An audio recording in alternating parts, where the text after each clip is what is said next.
New York time میں doctor Jagjit Singh Chauhan کی طرف سے 12 اکتوبر 1971 کو ایک اشتہار شائع ہوتا ہے جس میں انہوں نے اپنے آپ کو خالصتان کا پہلا صدر قرار دیا۔ اس وقت بہت کم لوگوں نے اس اعلان پر توجہ دی تھی، لیکن 1980 کی دہائی تک خالصتان کی بین الاقوامی تحریک زور پکڑنے لگی تھی۔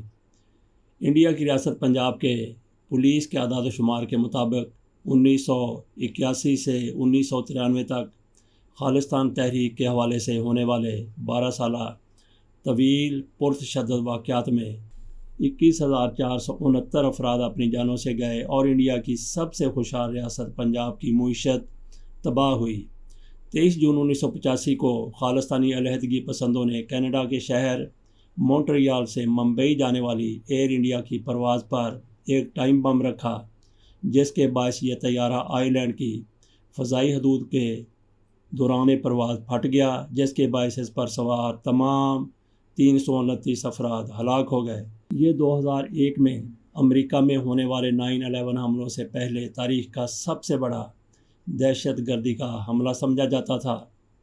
اس سے قبل 1984 میں انڈیا میں خالصتان تحریک زور پکڑ چکی تھی، جس کے باعث سکھوں کے مقدس مقام گولڈن ٹیمپل پر انڈین فوج نے جون میں حملہ بھی کیا۔ اس حملے کے رد عمل میں اسی سال اکتوبر میں انڈین وزیر اعظم اندرا گاندھی کو ان کے 2 سکھ باڈی گارڈز نے قتل کر دیا تھا۔ کینیڈا کے برٹش کولمبیا میں تلوندر پرمار کے پیلے رنگ کی پگڑی پہنے ایک ساتھی نے بزنس کلاس کے 2 ہوائی ٹکٹ خریدنے کے لیے لگ بھگ $3,000 خرچ کیے۔ وہ وینکوور سے اڑنے والے 2 طیاروں میں بارود سے بھرے 2 سوٹ کیس رکھنے میں کامیاب رہے، جن پر ٹائمرز لگے ہوئے تھے۔ ان طیاروں نے مختلف روٹس اپناتے ہوئے بینکاک اور ممبئی پہنچنا تھا۔ کسی نے نہیں دیکھا کہ 2 مسافر ایم سنگھ اور ایل سنگھ، جنہوں نے ان پروازوں کے لیے چیک ان کیا، وہ جہاز میں سوار نہیں ہوئے۔ چیک ان کرنے کے بعد وہ ایئرپورٹ سے غائب ہو گئے تھے۔ حال ہی میں شائع ہونے والی کتاب blood for blood 50 years of global Khalistan project لکھنے والے کینیڈین صحافی ٹیری میلسی اپنی کتاب میں لکھتے ہیں کہ ایم سنگھ کے پیچھے لائن میں کھڑے مسافر کو آج بھی یاد ہے کہ اس طرح ایم سنگھ بہت محتاط تھے۔ وہ اپنے سوٹ کیس کو انگلی سے دھکیل رہے تھے اور جیسے جیسے مسافروں کی لائن آگے بڑھتی، وہ اپنا سوٹ کیس ہاتھ کی بجائے پیر سے آگے بڑھا رہے تھے۔ ایم سنگھ کی جانب سے برتی جانے والی اتنی احتیاط کی وجہ کیا تھی، یہ کچھ دیر ہی میں معلوم ہونے والا تھا۔ پہلا بم اس وقت پھٹا جب جاپان کے ناریتا ہوائی اڈے پر جہاز سے سامان اتار کر ایئر انڈیا کے ہوائی جہاز میں لوڈ کیا جا رہا تھا۔ اس دھماکے میں سامان رکھنے والے ایئرپورٹ عملے کے 2 افراد ہلاک ہوئے، جبکہ 4 لوگ زخمی ہوئے۔ مگر یہ بم وقت سے پہلے کیوں پھٹا؟ اس کی وجہ شاید یہ ہو سکتی ہے کہ بم رکھنے والوں نے وقت غلط سیٹ کیا، یا پھر سوٹ کیس اتارتے وقت اس کو غلط طریقے سے دھکیلا گیا، جس سے اس کے اندر موجود بم قبل از وقت ہی پھٹ گیا۔ ٹھیک 55 منٹ بعد دوسرا دھماکہ ہوا، لیکن اس بار وقت اور مقام دونوں ہی دہشت گردوں کے چنے ہوئے تھے۔ ایئر انڈیا کی فلائٹ نمبر 182 اس وقت آئی لینڈ کی فضا میں داخل ہو چکی تھی جب زوردار دھماکے سے طیارے میں سوار 329 لوگ ہلاک ہو گئے۔ شینن ہوائی اڈے کے ٹریفک کنٹرول کے ٹرانسکرپٹس کے مطابق صبح 7:14 پر ہلکی سی چیخ سنائی دی اور ایسا معلوم ہوا جیسے ہوا کا ایک جھونکا پائلٹ کے مائکرو فون سے ٹکرایا ہو۔ اس کے بعد خاموشی چھا گئی۔ ٹریفک کنٹرول کے کنٹرولر نے مسلسل 3 منٹ تک طیارے سے رابطہ کرنے کی کوشش کی، لیکن کوئی جواب نہیں ملا۔ اسی وقت اس نے پیچھے سے آنے والے TWA کے طیارے کے پائلٹ سے رابطہ کیا اور پوچھا کہ کیا وہ اپنے ارد گرد کچھ دیکھ سکتا ہے۔ پائلٹ نے جواب دیا کہ وہ کچھ بھی نہیں دیکھ سکتے۔ ایئر ٹریفک کنٹرولر نے اس کے پیچھے آنے والے کینیڈین پیسیفک ایئر کے طیارے سے بھی رابطہ کیا، لیکن کوئی مثبت جواب نہیں ملا۔ اب طیارے سے رابطہ منقطع ہوئے 6 منٹ گزر چکے تھے۔ کنٹرولر نے TWA کے طیارے سے علاقے کا چکر لگانے کی درخواست کی۔ کینیڈین پیسیفک ایئر کے طیارے کا پائلٹ بھی نیچے دیکھ رہا تھا۔ اس نے کنٹرولر سے پوچھا، کیا آپ ایئر انڈیا کے طیارے کو ریڈار سے دیکھ سکتے ہیں؟ جواب ملا، نہیں، وہ اسکرین سے غائب ہے۔ اب 20 منٹ گزر چکے تھے۔ TWA کی فلائٹ میں ایندھن ختم ہو رہا تھا۔ پائلٹ نے واپس لندن جانے کی اجازت مانگی۔ ادھر ایک برطانوی کارگو طیارے نے ایک جہاز کا ملبہ دیکھا تو انکشاف ہوا کہ ایئر انڈیا کا طیارہ گر چکا تھا۔ طیارہ 31,000 فٹ کی بلندی سے بحرِ اوقیانوس میں گرا تھا۔ اتنی بلندی سے گرنے کے بعد تمام تر تلاش کے باوجود صرف 131 لاشیں ہی نکالی جا سکیں۔ حادثے میں ہلاک ہونے والوں میں 268 کینیڈین بھی شامل تھے، جن میں سے زیادہ تر انڈین نژاد تھے، جبکہ 27 برطانوی اور 24 انڈین شہری بھی تھے۔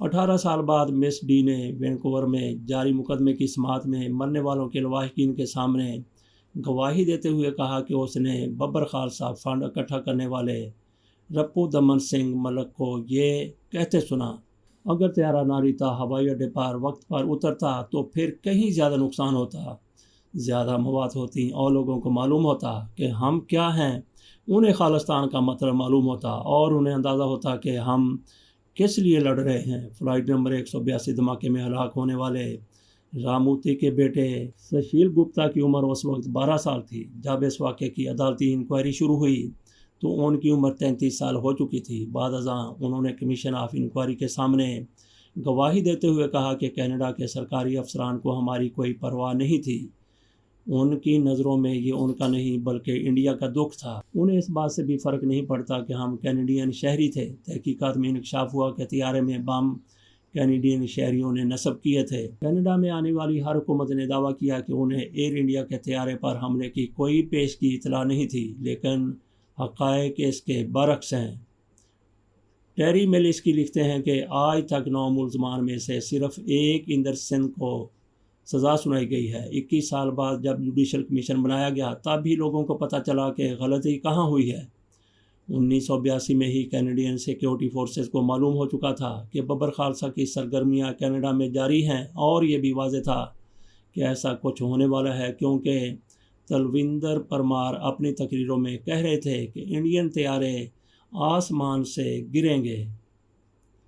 کینیڈین سیکیورٹی ایجنسی نے نہ صرف ببر خالصہ کے لیڈر تلوندر پرمار کو ٹریک کر رہی تھی بلکہ ایئر انڈیا کے طیارے پر بمباری سے 3 ماہ پہلے تک ان کی گفتگو بھی ٹیپ کر رہی تھی۔ کمیشن آف انکوائری کی سماعت میں گواہی دیتے ہوئے کینیڈا کی خفیہ ایجنسی CSIS کے ایجنٹ رے کوبزی نے کہا کہ ہم دیکھ سکتے ہیں کہ تلوندر پرمار تشدد پر تلے ہوئے ہیں۔ جیسے ہی مجھے معلوم ہوا کہ ایئر انڈیا کی فلائٹ 182 کریش ہو گئی ہے، میرے منہ سے یہ نکلا کہ یہ پرمار ہی نے کیا ہوگا۔ اگست 1984 میں ایک فرانسیسی نژاد کینیڈین مجرم گیری بورڈواؤ نے رائل کینیڈین ماؤنٹڈ پولیس کو بتایا کہ وینکوور کے کچھ سکھوں نے انہیں مونٹریال سے لندن جانے والی ایئر انڈیا کی فلائٹ 182 میں بم رکھنے کے لیے $2 لاکھ نقد کی پیشکش کی تھی۔ بورڈراؤ نے کہا کہ ایک شخص میرے پاس پیسوں سے بھرا سوٹ کیس لے کر آیا۔ میں نے اپنی زندگی میں بہت سے گھناؤنے جرائم کیے ہیں، لیکن ہوائی جہاز میں بم رکھنا میرے مزاج میں نہیں تھا، اس لیے میں نے پولیس کو بتا دیا۔ پولیس کو بورڈراؤ کی کہانی پر یقین نہیں آیا، لیکن ایک ہی ماہ بعد ایک اور شخص نے پولیس کو اسی منصوبے کی اطلاع دی۔ اس بار ایک سکھ ہرمیل سنگھ گریوال نے وینکوور پولیس کو بتایا کہ ان کے چند ساتھی گیری بورڈراؤ نامی شخص کے ذریعے انڈین طیارہ اڑانے کا منصوبہ بنا رہے ہیں۔ گریوال نے 2 طیاروں اور 2 بموں کی بات کی جو بعد میں سچ ثابت ہوئی۔ دراصل ایئر انڈیا کے طیارے میں بم چلنے سے 3 ہفتے پہلے ہی ایئر انڈیا اور رائل کینیڈا ماؤنٹڈ پولیس کو معلوم ہو چکا تھا کہ جہاز میں کیری آن سامان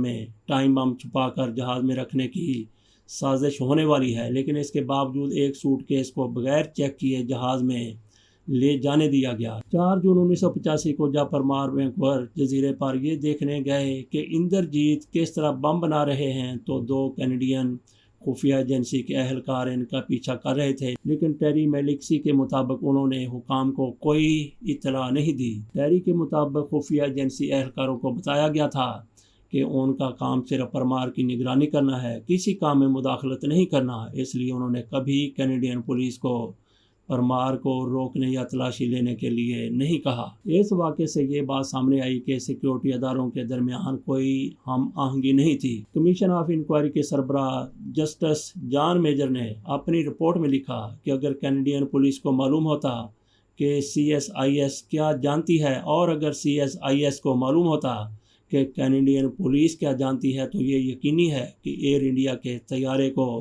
گرانے کا منصوبہ ناکام بنا دیا جاتا۔ پرمار اور عجائب سنگھ طیارہ گرنے سے 2 ہفتے پہلے ایک ساتھ ٹورنٹو گئے، جہاں گردوارے میں انہوں نے لوگوں سے کہا کہ وہ ایئر انڈیا کا سفر نہ کریں کیونکہ یہ محفوظ نہیں ہوگا۔ بعد ازاں Air India commission of inquiry کے سامنے گواہی دیتے ہوئے پرکاش بیدی نے کہا کہ میں نے دیکھا کہ برٹش ایئر ویز کی پرواز میں زیادہ تر مسافر سکھ تھے جبکہ ایئر انڈیا میں سکھوں کی تعداد بہت کم تھی۔ میں نے اپنے دوست سے یہ بھی پوچھا کہ برٹش ایئر ویز کی فلائٹ میں اتنے سکھ کیوں سفر کر رہے ہیں تو اس نے جواب دیا کہ سکھ ایئر انڈیا کا بائیکاٹ کر رہے ہیں۔ 12 جون کو وینکوور سٹی پولیس نے سکھ انتہا پسندوں کی ایک میٹنگ کی جاسوسی کی جہاں انٹرنیشنل سکھ یوتھ فیڈریشن کے منموہن سنگھ نے پرمار کے حامی پشپندر سنگھ پر الزام لگایا۔ 12 جون کو وینکوور سٹی پولیس نے سکھ انتہا پسندوں کی ایک میٹنگ کی جاسوسی کی جہاں انٹرنیشنل سکھ یوتھ فیڈریشن کے منموہن سنگھ نے پرمار کے حامی پشپندر سنگھ پر الزام لگایا کہ انہوں نے اتنے لوگوں کو ہلاک نہیں کیا جتنے کہ انہیں مارنا چاہیے۔ کانسٹیبل گیری کلارک مارلو نے ایئر انڈیا کے مقدمے میں پیش کیے گئے اپنے حلف نامے میں کہا کہ منموہن سنگھ نے پشپندر سنگھ کی طرف انگلی اٹھاتے ہوئے شکایت کی کہ ابھی تک کوئی انڈین سفیر مارا نہیں گیا، تم کیا کر رہے ہو؟ اس پر پشپندر سنگھ نے جواب دیا، آپ دیکھیں گے 2 ہفتوں میں کچھ نہ کچھ ہو جائے گا۔ اس کے 11 دنوں کے اندر ہی انڈین طیارہ پھٹ گیا جس میں 329 مسافر ہلاک ہو گئے۔ ان مرنے والوں کی کہانی ختم ہو گئی لیکن خالصتان کی کہانی ختم نہیں ہوئی۔ سکھ خالصتان کی آواز دنیا بھر میں اٹھا رہے ہیں۔ اب تو دنیا کے کئی ممالک میں ریفرینڈم بھی خالصتان کے قیام کے حوالے سے ہو رہا ہے۔ بھارت ایسی سرگرمیاں روکنے کے لیے نہ صرف اپنے ملک کے اندر بلکہ اپنے ملک سے باہر بھی جو کچھ اسے ہو سکتا ہے ممکن ہے وہ کر رہا ہے۔ حتیٰ کہ بھارت کی طرف سے دہشت گردی کی کارروائیاں بھی ہو رہی ہیں۔ جون 2023 کو کینیڈا میں ہرمیت سنگھ نجر کو قتل کر دیا گیا۔ اس سے قبل مئی میں پاکستان میں چھپے ہوئے پرمجیت سنگھ پنجوار کو بھی ہلاک کیا گیا تھا۔ روپو دمن کا ذکر بھی آپ نے سنا، اس کو بھی کہ اسے عدالت کی طرف سے اس معاملے میں بے گناہ قرار دیا گیا تھا۔ آگے دیکھتے ہیں خالصتان کی کہانی کا کیا انجام ہوتا ہے۔ کیا سکھ آزاد ریاست حاصل کرنے میں کامیاب ہو جائیں گے؟ ان کو تو امید یہی ہے، لیکن ادھر بھارتی حکومت وہاں جو بھی اقتدار میں ہو، وہ واجپئی ہوں، وہ منموہن سنگھ ہوں یا وہ مودی ہوں، اندرا گاندھی ہوں، راجیو گاندھی ہوں یا کوئی بھی ہو، ریاست کے اندر ریاست بنانے کی ہر کوشش کو ناکام بنانے پر کسی بھی طرح سے خواہ وہ دہشت گردی ہو تلے ہوئے ہیں۔ اجازت دیجیے، اللہ حافظ۔